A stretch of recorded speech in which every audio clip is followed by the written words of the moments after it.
دشت‌های حاصلخیز پارس دیگر همانند کویر نمکین لوط نابارور شده بودند.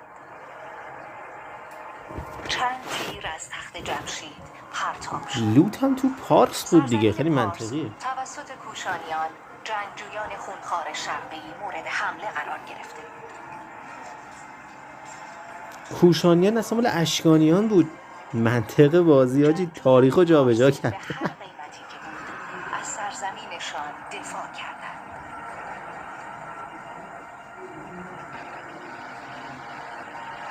ببین مثلا سرباز پارسی افتاده زمین.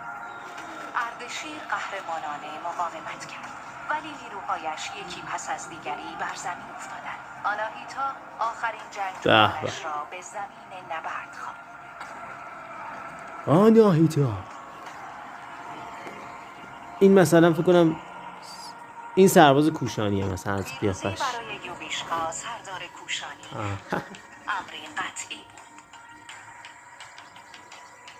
بود. ریشخند میزنی؟ قرار ریشخند تو ریش کنم. مسیری متفاوت در پیش گرفت. دادا 7 جنگجوی گارد جاویدان بهترین مبارزان سرزمین بودند.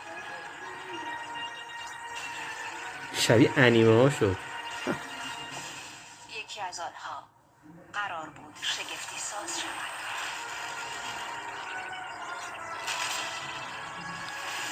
سارگون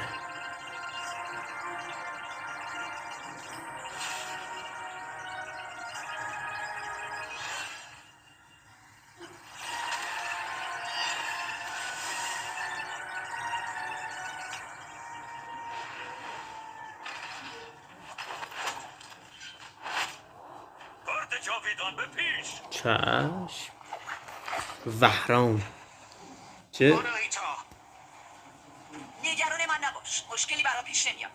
تخت جمشید رو نجات بده، برای همین آموزش